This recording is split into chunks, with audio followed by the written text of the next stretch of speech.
All right. Hey, good morning. Welcome to another broadcast of the Two Bear Arms channel. I'm CC. I'm Deuce. All right. We appreciate everybody tuning in. I know it's been a little while since our last upload. Yep. We missed a week or so, or 2 weeks in there. Yeah. What can you say? Apologize for that. We don't want you to forget our faces. Exactly. Or our voices. And, we've been doing a lot of things besides just sleeping And working. Yeah. As everybody looks outside, it's blizzard conditions out there. It has been for the past couple of days. Mm-hmm. So been working with trying to get everything cleared out, people in, people out, and been doing some traveling and holidays and all those good things all wrapped up together. So I've been doing a lot of e-learning with my children. Nice. So, yeah. You've been Mr. Mom at home. Oh, absolutely. Yep. Yep. You're really good at it. I'm pretty good at it. Yeah. Except when it comes to real tough math questions. Stuff like that. Yeah. I seen my spelling is, my literature and spelling and English is good. But my math skills are really rough. So. You type great emails. Of course, you use spell check, but Yeah. Well, yeah. Oh, I guess so. That's when you're doing the kids' lessons. Do you type it out on computer so you can use spell check? No, I don't. Actually, I'm an excellent speller. Okay, so, fantastic. Probably test coming at the end of the show. As far as my academia goes, my spelling's my strongest point. So. Oh, fantastic! Glad you got a strong point. Yep. Folks, we're doing a segment of Unloaded today. As you can tell, we're just kind of starting off the cuff, and we don't have a set schedule of topics. We did bring in, a couple items to kind of do show and tell for those watching on YouTube. For those listening on Spotify, it just makes you want to go home and watch it on YouTube again. So we would appreciate that. But let's talk a little bit about what's going on. This is February, so what do we have coming up that getting us kind of excited for? Well, we've got the SAS World Championship End of Trail in Phoenix, Arizona coming up. Yep. Pretty pumped about that. You and I are traveling out there together. Very excited. Yeah. Yep. I'm looking forward to 70 hours in a vehicle with you, probably more than anything. Yeah. Yep. Because you can't even buy that kind of. I know, a lot of quality time. We'll be making memories. Maybe we'll have to do a mobile podcast. A mobile podcast. Oh, yeah. Like maybe document it. Yeah, have Phil meet us in Oklahoma or something and film the rest of the way out or something. Or we'll do it with ourselves. I'm really looking forward to the layers of that trip. Okay. Because I've driven out there a lot, and there's certain layers that you start out really excited. Yeah. And like gung ho and just ready to go. Yeah. And then and you've got snacks already in the car, and you're planned it out very closely. Yeah. And then about halfway through, you start to falter a little bit. Okay. And because, guys, it's going to take us 32 hours of driving to get out there. Oh, boy.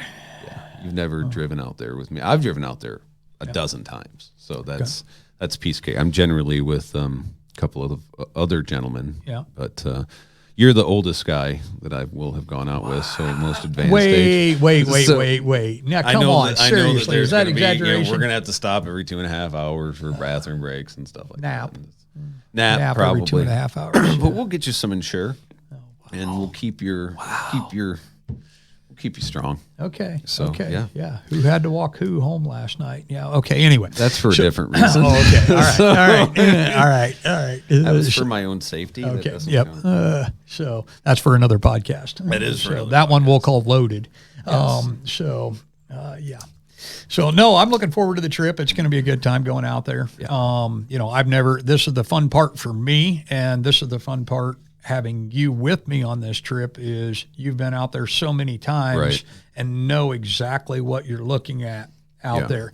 I'm going in with fresh eyes because I've never been there. So the comparison of us comparing notes on what we see, what's going on, what's happening out there, I'm very excited about that because I really enjoy logistics of things and how things operate. So that's going to be my focus, I guess, when I go out there, and not a critique. We're not there to critique anything. We're there to shoot and have a good time. But I like seeing structured events and see how they're, how they're put on, how they're run, and what the event offers. I was thinking about it actually this morning. I was 24 years old the first time I went out there. Good Lord, that was a long time ago. It was a long time ago. Yeah. Wow. Yeah. Talk about me being old. Just bright-eyed, bushy-tailed, full of hope. Yeah. Yeah. And how'd you do on your first trip out? My first trip out there, my very first trip to Winter Range was interesting because it was Winter Range at the time, not EOT. Right. But my wife's uncle lived an hour across town, and I stayed with him. Okay. And he would drop me off at the driveway every morning at like 6 o'clock because he had to get to work. So I was, regardless of my shooting shift, I was there at 6 o'clock every morning, and I had my backpack and my airline case of guns, and I would roll it, and I'd walk like a school child to Winter Range up the driveway, and then get my rental gun cart. Nice. And and then load up and hang out for the day. And I really didn't.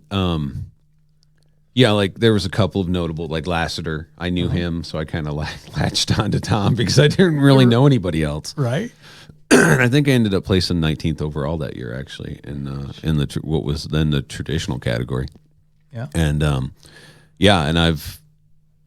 I fell in love with the match because it was an awesome experience. And when you get 700 shooters together, I mean, it's pretty cool. So on the vendor, I was just in total mind blown. I'd never shot out west or anything, and it was Phoenix in February. So it got me out of Michigan in February. So nice. It was cool. And then I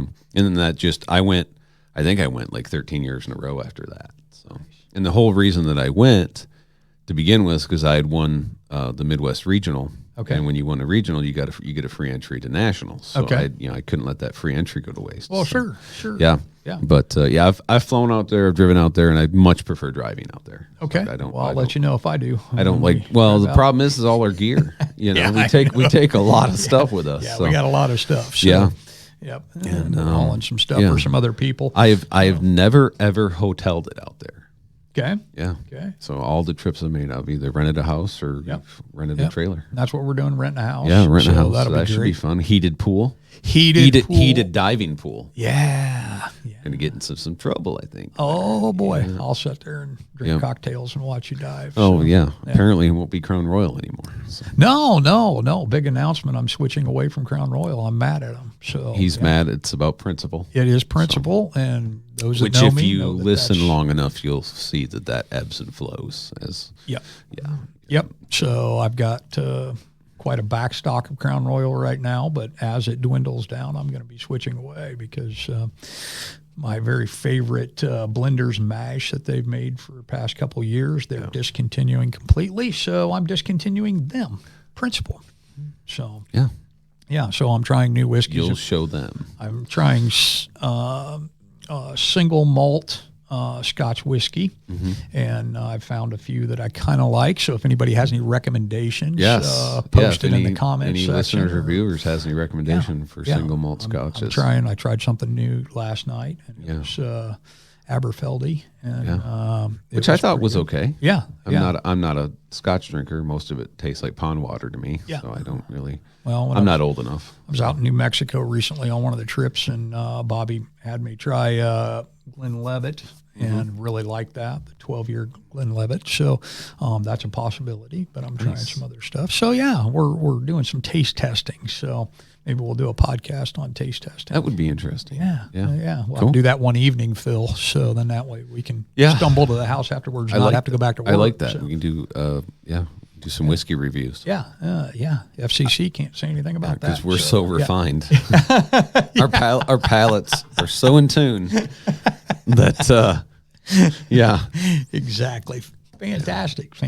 So we can do designated driver. Phil will drive us home. Well, he lives here, so I walk across the drive, so I just need to make it. And I'll just make Kendrick come get me. Yeah, or stay in the cabin. Or I'll stay in the cabin. One of the two. Yeah.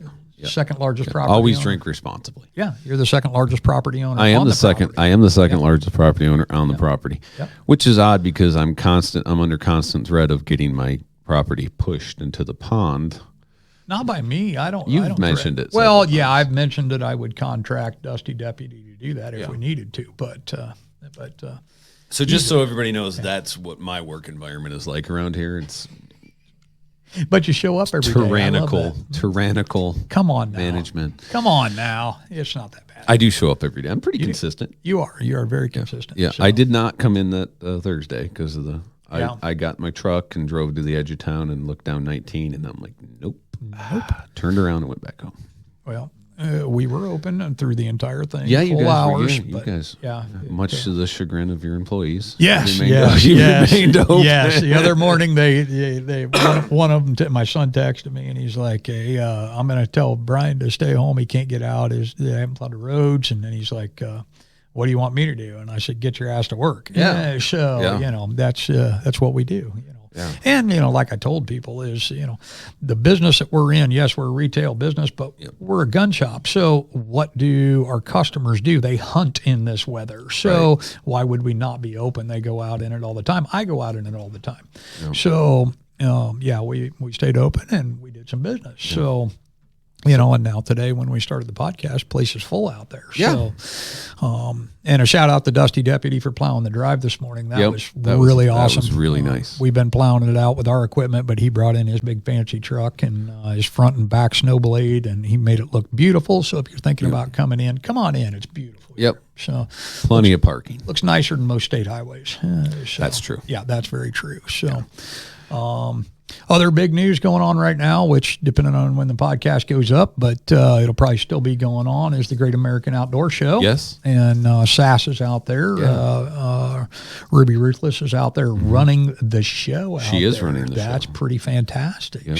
So if you're at the Great American Sports Show, just check her out. Go there and say hi and tell her you heard about it on the podcast. Yep. That'd be great, and she'll know. She's a listener. Yeah, absolutely. Yep. Absolutely. So that'll be a good time out there. She posted a TikTok this morning, all dolled up and ready to go to the show. And so TikTok, is that like a social media?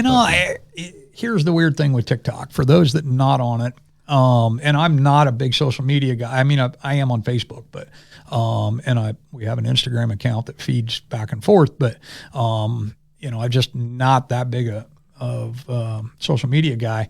The girls kind of got me looking at their TikToks on their phones, and it didn't take long. I was like, this is pretty cool. So I joined TikTok here a while back.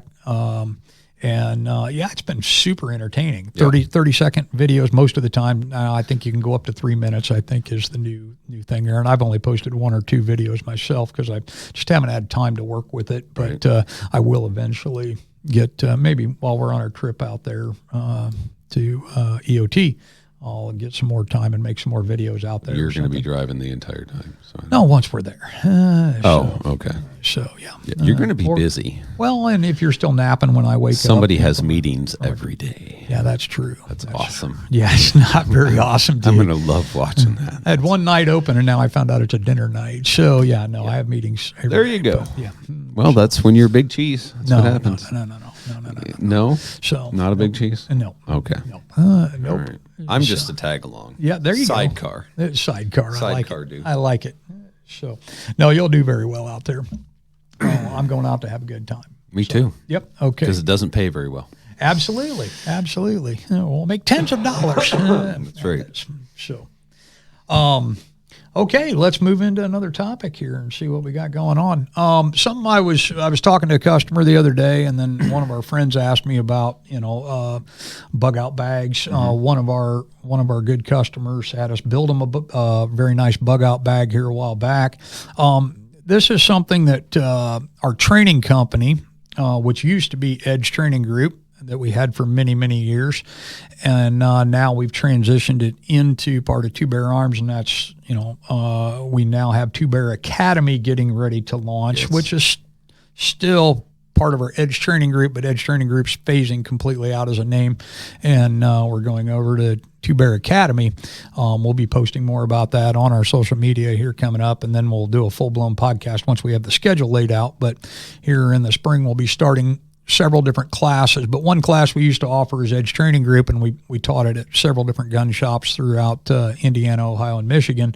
Was a class on Bugout bags, on urban survival, and it's not as blown up as, sometimes when you say Bugout bags, people think, oh, that's for, total world collapse, living off grid, all those type of things. And then, oh, that's kind of far-fetched, this and that. It's not necessarily what I'm talking about. There's different levels of daily preparedness. And I guess the easiest thing to start with is talking about your daily carry. Yeah. What everybody carries. And this is something we just talked about when we sat down in the chair, was basically a pocket dump. What are you carrying on you every single day? Right. So what do you carry on you every single day that you won't leave home without? That I won't leave home without? Correct. Well, can I do this is cool because I didn't know we were going to do this. Right. So I'll do a He pocket did not dump. know that we were doing not know we were going to do this. We sat down in the chair and I told him what we were doing. Is this okay, Phil? Can I stand up? Yeah. Okay. Let's see here. I have a nicotine problem. Okay. So yeah, vape pen. Yeah, vape pen. Right we won't show the name because they didn't pay us to show the name. This is a little rechargeable old light. Yep. Carry that every day. This is another AAA light. I've had it for years. I love it. Okay. It's kind of my practical using light. This is more my tactical, brighter light. Got more nicotine problem. Won't show the brand, but more nicotine. Backup vape pen. Oh, okay. Extra backup. Won't show the name. Yeah. Jesus. Good Lord. We know where your priorities are. AirPods. Yeah. And okay. Then, I carry. This is new to me, but I carry a knife every day. This is my Benchmade. Which model is this? That one is the Photon. That's the Photon out the front. Again, this is more, I guess, my tactical knife. I try not to use this for cutting boxes open and stuff like that. What I've got is a Gerber. Little Gerber utility. Fantastic. What I like about that is that it's super flat, replaceable blade. Okay. And that works really nice. Okay. I carry a very simple wallet. Okay. That's one of my daughter's hair ties. Nice. Nice. I've got my set of creepy janitor keys. Okay. Which I carry. Okay. Keys to the kingdom, if you will. Oh, there's another nicotine pouch. The man likes his nicotine. All right. And then my Smith Model 49. Wonderful. Yeah, my 5-shot 49. Okay. So, yeah. Okay. That's what I carry on me every day. And that's a pretty substantial. It's a nice collection. Yeah, absolutely. I mean, that's a lot for these stretch jeans to carry. Absolutely. Absolutely. Absolutely. Yeah. And just as a comparison, I'll throw my stuff out here. Same light. We both like those lights. Those are O-lights. Come in and talk to us about O-lights. One Benchmade, and this is my utility style Benchmade. This is for cutting boxes, but also notice that it has a tactical application about it, and it is a fast assist knife. So it's just a bump on the nodule on it there, and the knife springs open. So has the full lock on it and such. But I like serrated knives, especially for utility knife, because cutting rope, cutting heavy cord or anything of that nature, that serration on it is fantastic. So let's see. I don't even know what all I have in my When I forgot, I always have my phone on me. Chapstick. Keep those lips keys, soft. But I also have a multi-tool on the truck keys there, which could come in handy at any point in time. My I Don't Like You knife, which is a out the front Infidel Benchmade. That's the one he threatens me with the most. Yeah, that's the one I threaten everybody with. Double-edged dagger style bloodlets on it. It's fantastic. That knife, Benchmade actually built that knife specifically for our troops overseas in Iraq. That was the original intent, was for Iraq and Afghanistan, was that knife, and that's the reason they named it the Infidel. And let's see here, of course, wallet. You think you got janitor keys? Look at that set of janitor keys. But also have a paracord bracelet on there, which, as folks know, the paracord bracelets can be deassembled and used for the cord itself. I wear mine every day. You wear yours? Which my son makes. Yep, absolutely. That came from Mason. Yep, and lanyard on it there again can be used as cordage, and in an emergency, a lanyard can be used as a tourniquet in an emergency. So obviously, just have to take off the emergency snap and then use it. I always wondered why you had a lanyard on there. Now I know. What's that? I always wondered why you always have lanyards. Now I know. Yeah, absolutely. I got lanyards on every one of my keychains. Yes, you do. So, and you can also use it for other things if you need to. So oh boy. Let's see here. I have 3 knives on me, and then I have a push dagger here that's carried in the back of my pants there. So that I carry every day. Very lightweight knife, another Benchmade there. I carry it in the small of my back because then the thing that I teach people in a defensive tactics situation, you'll notice as I'm carrying knives, I'm carrying one in each front pocket, and then I'm carrying this one to the back side here, because you never know where your hands end up in any type of fight. You don't know if you're going to end up on your back, on your side, wrapped up holding somebody with your primary hand. You need to be able to reach a weapon from any side, and that comes, from police work, basically. Yes. Being able to get to whatever you need on one side or the other. So if my arms ends up, if they grab me from behind and have my arm winched back, I can still reach my dagger with that hand. So just gives me options there. And then also today, carrying my Smith pistol. Yep. Well, you're revolvering it up today. Yeah, I revolvered it up today. Yeah. So this just kind of shows you a quick pocket dump on what we carry every single day. So what I take away from this is, and what you guys can take away from this is, if you need stabbed, he's your man. If you need a nicotine buzz, I'm your man. So very good. Absolutely. Yep. Absolutely. Yep. A little stark comparison and preparedness there. Yep. Now, moving on, what's the next step beyond that? It's not going from your daily carry straight into a full-blown bug-out backpack kit and that type of thing. The one thing I explain a lot in our classes, which there again, I think this year we will probably offer at least a couple of them this year, and we'll announce them when we offer them. But it takes you all the way from your daily carry all the way to I have to survive forever. But the next realistic approach would be, this is what I refer to as the day pack, okay? And I throw this in the vehicle anytime that I'm going anywhere that's more than 10, 12 miles away. Okay. This is designed to get me home. Okay, in the event of a major natural disaster, in the event of an EMP blast, a terrorist attack, any number of things that could go wrong in society, and I need to get to more survival gear. So I've set this up. There's several reasons. It's set up in just a regular basic black duffel bag. Reason being is because if I have this thrown in the back of the car or the truck, somebody looks in the window, they see a duffel bag. They don't know if it's gym clothes. They don't know necessarily what's in it. It's not a tactical bag. The other thing is, if things start to go wrong in society, and say it's major traffic jams or EMP or anything of that nature where you can't drive and you have to get out and walk, this bag looks very unthreatening. Yes. I can carry this bag. People just think I have, and I'm trying to get out. Yeah. Now, inside that bag, though, I have the other pack. Oh. In there kind of tight. It's like Pandora's box. Well, the reason being that I do it this way is because this gives me the option. Once I pull this pack out, this is the pack that I can actually throw over my shoulder, okay? In case things actually have gone totally wrong, and it doesn't matter if people know that, I'm armed and such.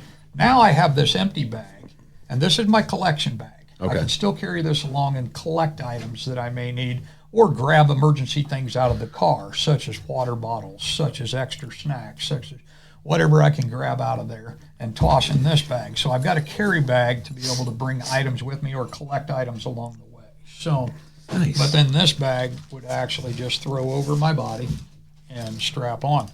There again, more knives. Big fan of knives. Carabiners. Always have carabiners. You don't know what you're going to need to hook to or for what reason. Of course, at that point, the .38 revolver may not be the firearm of choice. So I have the VP9 with the laser light combo on it and a holster for it. Okay, a lot of times people have an extra gun with them, but they don't necessarily have the extra holster with them. Right. How are you going to secure that firearm? Let's not just stick it down in our pants, okay? So I've got that. I can slide that on real quick. Plus, I still have the gun that I had on when I started the day. Right. That becomes my sneak gun or my buddy gun, okay? Okay. Knife, same thing. I can leave it on the pack or I can take it off. And at that point, I've switched over to pure straight blades. And this is an SE Survival straight blade locked in there. As I start going through the pouches, always got to have a compass, a whistle, The reason that you want that is, let's say it's a natural disaster. Let's say it's a building collapse. Let's say you're in a parking garage somewhere and the building collapses, or a bridge gives out and you end up piled up in the debris. You've got the whistle to help signal for help at that point. You're not necessarily using this as a tactical bag. You're using it as a survival bag at that point. Okay? So got that in there. Extra batteries for the lights on here in case it ends up being a multi-day event. Yeah. Got the batteries in there. Hey, I gave you that case. Yeah, you did. You gave me that case. Nice. I love that case. Awesome. Small extra flashlight. You can't really have too many flashlights with you. Ziploc baggie for anything that you need to keep dry. Another knife. So another small fighting knife. There again, I believe in lots of knives. Could be a buddy knife as well. Could be a buddy knife, absolutely. Yeah, absolutely. Pair of safety glasses. If you're in a debris situation, collapse of any type, and you're needing to dig your way out, the last thing you need is stuff in your eyes that you can't see what's going on. Of course, snacks. I usually keep at least one protein bar, 2 or 3 sometimes. Glow stick, so you don't have to run your batteries down if you are in a situation to where the building's given out or you're trapped underneath something. This one, not everybody's going to carry, but I keep it in mind. This is a Pulsar night vision. It's actually a thermal, so I can pick up heat signature with that. It's got a full battery charge. It's about 6.5 hours worth of battery charge built into that. I check the battery on that about every 2 weeks. I actually have multiple batteries I switch out on it, but that's a game changer at night to have thermal optic. It can help you find people or help you stay away from people, either one. Great for heat signature application. Little more serious knife. So if we're just going to get real serious about everything, and that would go on the belt with the firearm that you've got on there. All your other knives become just total secondary knives when you have something like that. Small survival kits built in there, fire starting equipment, masks. There again, if you're in a debris situation, you don't want to keep breathing it in, There you go. An extra belt, because a lot of times you won't have the belt on that you need to be tactical. Now, I actually do daily. I wear that, but it doesn't hurt to have an extra belt. There again, can also be used as a tourniquet in an emergency, and can also be used as parts for a gurney to get people out or to drag people out, or for your buddy. Okay. Of course, paracord. Always got to have some sort of paracord with you. Crown Royal bag with no crown in it, but they're great for collection items and for storing things. Electrical tape. People don't realize electrical tape, fantastic. You can use it as a Band-Aid wrap, so you can use any of your cloth material. Quick repair. But you can also use it to mark and inconspicuously mark trails. Right. People don't pay attention to things that aren't shiny, especially when their adrenaline's running high, when their emotions are running high. You can run tape around a tree and know your path. Run it around a branch, hang it down. That's why I like the brown tape.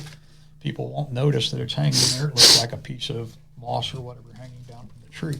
You can use it for that. So it's amazing how much stuff you can fit in this small little pack. There's a water purification system in there. Another compass whistle in there. Didn't realize I had 2 of them in there. Some quick hydration packs. Some small quick hydration packs. These are single application hydration packs. Dump it in a full bottle of water, shake it up, drink it. You've given yourself an extra boost of hydration in there. Another fire starting option. I never pack my fire starting options together in one bag, because if I pull the bag out and I drop it, or somebody shoots at me or something and I react and drop it, I've got secondary fire starting application. Something nobody ever thinks about. Bug repellent for summertime. If you're having to move through wooded areas, especially Indiana, summertime, go through cornfields, wooded areas, some sort of bug repellent will serve you well. Oh, look, another flashlight. Small screwdriver. It's double-ended with a magnet on it. So a small little quick screwdriver for any type of short little repairs. Rubber gloves and hand warmers. Hand warmer packs in case it's this time of year. So, because you're more than likely, if it's this time of year, you're obviously going to be wearing a jacket if you're outside anyway. So you've got your jacket, your basic application there. But then as you take off, you're going to need to try to keep some warmth. Tourniquet, true tourniquet. All right, very important that I carry a tourniquet in the door pocket of each one of my vehicles, and I carry a tourniquet, at least one tourniquet, in every bug-out bag. And I have multiple bug-out bags. I'll explain that in a minute, but always have a tourniquet. Guys, if I can interject here, yes, sir. The tourniquet, that is a big deal to you, and it's not to some, but the reason I believe it's a big deal to you is your experience in law enforcement and as an emergency responder. Absolutely. As a first responder, I'm sure over the years you had to apply either a tourniquet or a general first aid. So guys, that's experience talking right there. And nothing will kill you faster than a bleeding wound. Yeah, I'm going to be honest with you right now. Yeah. I did not know exactly what we were doing today. Okay. I'm incredibly impressed. Well, thank you. And I spend every day with you, and I'm like, wow, that's an awesome bug-out bag. It's extremely well thought of. I sometimes don't give you enough credit. Well, thank you. For being as prepared as you are. No, guys, this is incredible. This is awesome information, and it's an extremely practical application. I love it, dude. It's awesome. Nice job. Well, I think Phil's even impressed. As we go through the end of it, there's 5 full mags backing up my mag that's already in the gun, backing up my backup gun. Now, there again, obviously, in a situation, if you could have a long gun, have a long gun. You know? But in this situation, like I say, this is your day pack. It's a lot of firepower. That's a lot of firepower there when you're talking 15 rounds per mag. Yeah. And all of them loaded with defense rounds. You've got them readily available for you in this pack. This is the pack that I would carry. Like we're near Warsaw, Indiana. If we go to Fort Wayne, it's an hour away. This pack would get me home by within the next 12 hours. This pack on foot could get me home. And that's the whole intention of the day pack, in my opinion. We have customers that actually, from our training classes, that, they've built these small packs, or we've helped them build these small packs, and they carry them into work in a duffel bag every day. They carry them into the building, they set them down, they make sure you're not violating any policies with guns and all that kind of thing. But if they carry it into their work, they set it down, they have that readily available. There again, not necessarily just terrorist attack or active shooter situations or that type of thing. Well, just look at what we're living in today. Absolutely. The uncertainty of, I don't think people really realize just how uncertain everything is. Absolutely. So, absolutely. And this is awesome information. I'm really impressed. And what this really is about too is some self-reliance. Yes. That's something we have. I see it on. I'm not trying to go off on a tangent here. I'm going to talk about it. I see it on social media, for example. Like, we have a big snowstorm and power goes out or somebody's pipes freeze. People flip out. Yeah. They literally post on Facebook, who's going to help me? Right. Right. Or my car battery's dead. My car won't start. Who's going to help me? Right. Guys, this is the stuff that, and that's a good example. Like, just general preparedness. In my truck, a brand new truck, so I don't really need it, but I have it. I have a small jump pack. Right. I think I bought it at Costco. Actually, I bought one for each one of the kids for Christmas a couple years ago. They're a small battery pack that's about 5 inches by 8 inches long. Comes with jumper cables, and it can jump a car one time. Right. Or it can charge cell phones like 30 times. Right. So I check that pack before we go to Arizona. I will charge that pack and make sure it's fully charged up for our trip out there, and I'll just have it back there. Yeah. You're right. People need to start figuring out their own self-reliance. Yeah. If you had no way to get help or to ask for help, how do you survive? That's the point of the classes we teach and what we would like, and this isn't an infomercial for the classes. No. I'm saying find information, build your own packs, carry this stuff daily. If you never need it, you never need it. But it's very simple to put together. You're talking a few $100s worth of stuff, with the exception of the thermal, which, like I say, 99% of the packs don't have a thermal. I just happen to be fortunate enough to have it, so I keep it into the pack. But the rest of this stuff, you're not talking just a few $100, and you're totally geared up, plus the gun, of course. But and you can mix and match, and absolutely, for whatever your skill set is. as Absolutely. well. You know, and you have an above average set of skills that you run with on a daily. But no, you just do your life experience and what you used to do for a living and stuff like that makes you above average in that regard. So thank you. That gives you the knowledge to actually use a lot of this stuff, sure. Which is why education is important too. If you can teach people how to use that properly, and yeah, I mean, that's just awesome stuff. And it's self-reliance. It's, and we're not, I know that when, there's kind of two groups of people when you talk about this kind of stuff. There's people that lean in and listen, and then there's people who say, oh, a bunch of survivalist nutbags. Right. Like, no, it's called self-reliance. It's something your grandparents were really good at 100 years ago. Absolutely. I mean, and that's, when there was no Amazon, and when, it's just, they, when they needed something, they made it, fixed it, or, and this is, guys, what he's talking about, what we're really talking about is kind of a daily lifestyle and mantra. Yep. And, it's something that, because we moved here 2 years ago down to Indiana, and it's something that I've, living in much more of a suburban area in Grand Rapids, Michigan, when you got almost 1 million people living there, you kind of get comfortable. Sure. And moving here, it's not the sticks. It's, we don't have 3 grocery stores 5 minutes from home anymore. Sure. And so I think about it a lot more often. Yep. And clusters of people create false sense of security. Yes. And you're actually in a much more dangerous situation being in a city such as Grand Rapids or Indianapolis or Fort Wayne or whatever, in a true survival situation or a true catastrophe type situation. You're in a much greater danger than you are in rural America.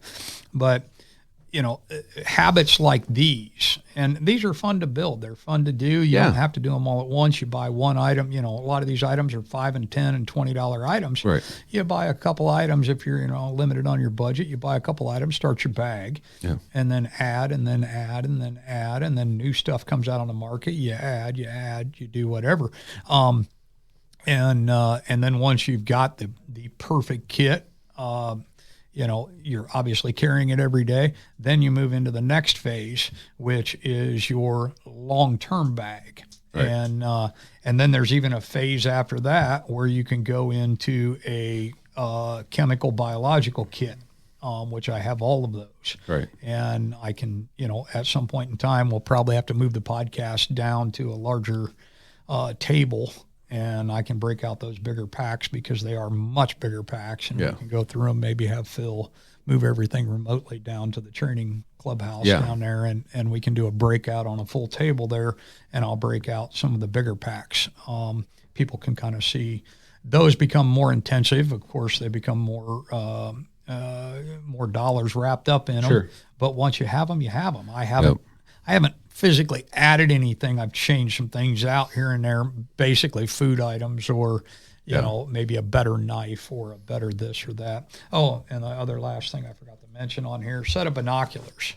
I meant to mention this right off the bat. Okay, folks, understand several things there again, and the firemen and the law enforcement will get this right away. Always have a set of binoculars with you in your pack, because being able to look from a distance to see what your threat is or to see what your situation is. Where you're going, The one thing in law enforcement that I always, when I was training new officers, when I was a field training officer, I always wanted them, because we all carried a bag to our car every day that had our personal stuff in it. I would get on their case if they didn't have a set of binoculars in there, because in our situation, if there's an accident on the highway and it involves a tanker truck or a large a semi of some type, and you see an unusual smoke or an unusual vapor, check it from a distance. Check the placards on it. Train accidents. Check the placards before you roll up, because if you roll up, there's unforeseen gases that can kill you. Yeah. So you would want to check those from a distance, read the placards on them, figure out. And there again, in my bigger Bugout bag, I actually have a placard book in there that tells me every placard in the world. Okay. And I can pull that little reference book out, flip through it, and say, well, that placard says 1406, and it's a triangle with the acid symbol on it. Let me look that up. Invisible noxious gas causes, death within 30 minutes if inhaled, cuts off supply to the lungs. That type of thing, I can look at that. Or I can look at that and say, okay, it's just this.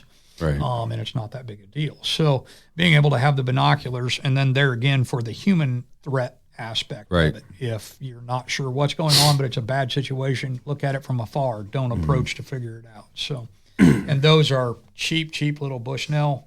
They don't need to be. They don't need to be Leopold's or Zeiss or Vortex. Just cheap little glass to get you general information from a couple hundred yards. Yeah. So probably could even get away with a monocular.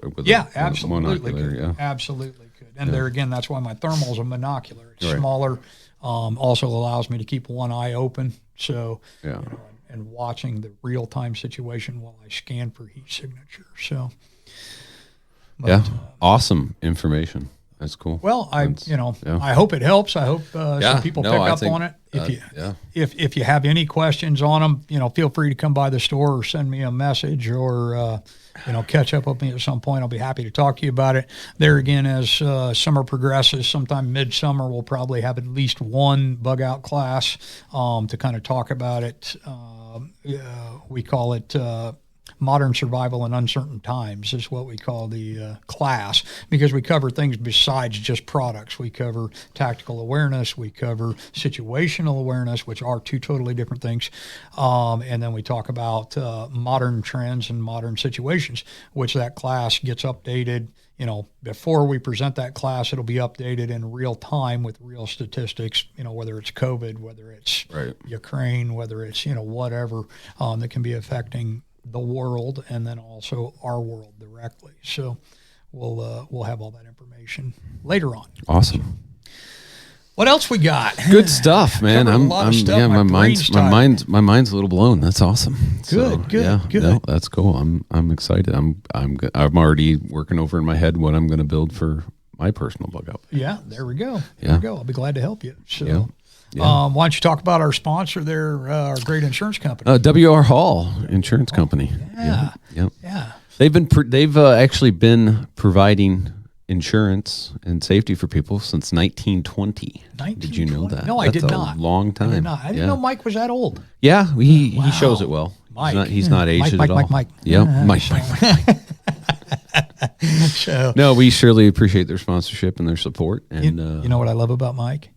He's buying me lunch next week. Is he? I think. Is he nice? We're got to set the date up, but maybe you can tag along. Just you lunch? Well, I don't know. We're going to see. I thought this was a team. What I'm going to try to do, I'll work on that. So what I'm going to try to do, don't tell him, is I'm going to set up a day and time, and then I'm going to close the shop and bring everybody, and then just walk in. Oh, nice. So you're getting us all lunch, and then put him on the spot. So my schedule is very flexible. So okay. I pretty much do what I want. So. I've noticed that. You've noticed that. Yeah. Well, so do you. You can only notice that when you're not doing what you want. So. Well, there's a reason we don't work for other people anymore. Yep, absolutely, because they wouldn't have us. They would not have us. Nope. Where are you going? None of your business. None of your business. Didn't I tell you? That's why I didn't do well in school. Yeah, they just never like that when you tell them. We talked about that last night about school and everything. We did. That was a fun night. That was a fun night. We covered a lot of broad spectrums. Okay, all right. Maybe I shouldn't have brought it up. Okay. No, I'm just saying it was a very full night. We had a very, very fun night. Yeah, we did. It was awesome. But great group. I do want to mention, because I know he's a hardcore listener, I just want to congratulate Tom Brady on his retirement. Oh, yeah. Tom, thanks for all the years of service, man. We enjoyed it. 22 years. Yep. I know he's got a lot of haters. He's got a lot of lovers. He was my favorite player to watch, guys. Yes, I still watch NFL football. It's something I do with my son, and I still enjoy it. Yeah. I enjoy it for the entertainment that it is. Yep. And we've got a Super Bowl party at your place, right? We do have a Super Bowl party at my place. Are you inviting all the listeners? How are we doing that? I mean, if you're in Etna Green on Super Bowl Sunday, stop on by. Oh, you done did it now. I done did it now. Yeah. It's, hey, we can hold them. There you go. Yeah. Your ballroom's ridiculous, dude. I don't pay NIPSCO $800 a month for gas. What are we having for snacks and lunch? I don't know. I was going to talk to some people about that and figure out what we're going to do. I'm not real sure. Okay. So, okay. All right, I'm looking forward to it. That's going to be a good time. But yeah, Tom Brady, if you're listening, I know you're listening. So get a hold of Deuce if you want to come to the Super Bowl party. He'll get you directions. If you want some guidance on your TB12 program, I can tell you what you're doing wrong. There you go. I can. Don't sit by the phone today. Him and I are pretty comparable as far as physiques go. So maybe his upcoming retirement physique. Absolutely. Yeah. Well, that's unfair. Well, you don't know. He may even look better. That may be a total compliment, and you took it the wrong way. I don't know. Yeah. Okay. Maybe. What, you think he's going to get a dad bod? He is older than I. No, I don't think he's going to get a dad bod. He's going to do a Brett Favre look or what? Yeah. All right. So we can do this because Brett won't call me anymore. No, Brett won't. Yeah, Brett. He won't return my calls. He's too busy bow hunting. Yeah. Oh, I love bow hunting. Yeah. Oh. No, but we got. I'm excited. I'm excited for spring. Yep. Yeah. So, hey, who are we going to smoke for White Claw? White Claw. Who are we going to get this week? Somebody that we haven't. Have we picked on JW? Oh, I don't think we have. I don't think we've. John Wesley Harden. John Wesley Harden. I like that. Yeah, attorney at law, Iowa. Yeah. And this, we're going to give him a free bump right now. Free bump. Yeah. Good Lord. Yeah. If you have like a slip and fall or like an ambulance chasing issue that you want to, he really prefers to stick with. Or your 11th DUI. He'll be happy to help you out there. So, If they've, taken your vehicle away from you and your driver's license, and he can try to get it back. 36 kids in 26 states and hiding from your child support. Call him. That's what he does best. He's awesome. Yeah, I funny thing about JW is I quite often call him a dirtbag attorney, right? And he says that's redundant.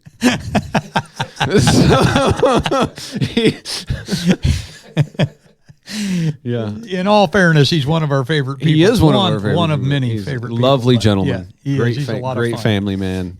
Excellent shooter. Yep. Outstanding shooter. Keeps getting better all the time. And he's very active in his club, and he's a great dude. Yeah.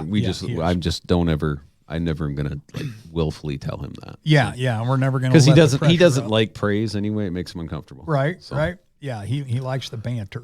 Yeah. So that's the attorney in him, I think. So yeah.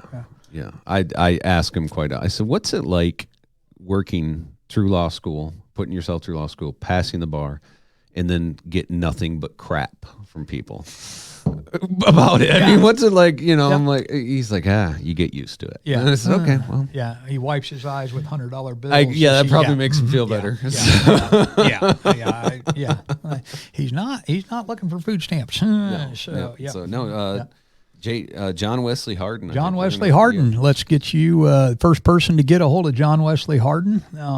Get a hold of him. He owes you a 12-pack or is it 6-pack? Let's six. Let's six. All right. Keep six. All right. I was gonna hit his pocket a little harder. If you get a hold of JW, he owes you a 6-pack of White Claw or Ranch Water, whatever you're choosing. Flavor of your choice. I know he can afford it. Yeah. Don't let him. Make sure he gives you a tracking number because you know how it can be. So if you're in Iowa and you're looking for him, just look for somebody that fell on the ice or something. And he's probably going to be there. Yeah. If you can't get a hold of him, just call his 800 number and say you just slipped and fell. He'll answer right away. So he'll put the phone up. You may be entitled to substantial compensation. Oh, he's going to love that. Well, welcome for the free plug. Well, maybe not free. We'll send you a bill. See if you pay it. We'll send you a bill. Yeah. There you go. We'll have to pop his or phone we up might get sued. One of the two. One of the two things might happen. That's not in our budget. Yeah. Oh God, no. So I'm sorry. I thought we got some good info out today, and I feel good about that. I hope everybody enjoyed it. Yep. Absolutely. I sat here and enjoyed it. So. We sure appreciate everybody watching and listening. And if you were listening today, you missed some of the content by not being able to see it. So go home, pop on the YouTube channel, check us out, then hit that follow button, hit that like button, throw a comment up there. What other information you want. Tell us if you like this type of conversation because it kind of dominated the conversation today. But if we get enough people that like it, we'll definitely move into the other segment of this, I guess, a little quicker than I'd planned. Yeah. But we appreciate it, everybody. Everybody stay warm. And like we always tell you, keep your powder dry. Thanks.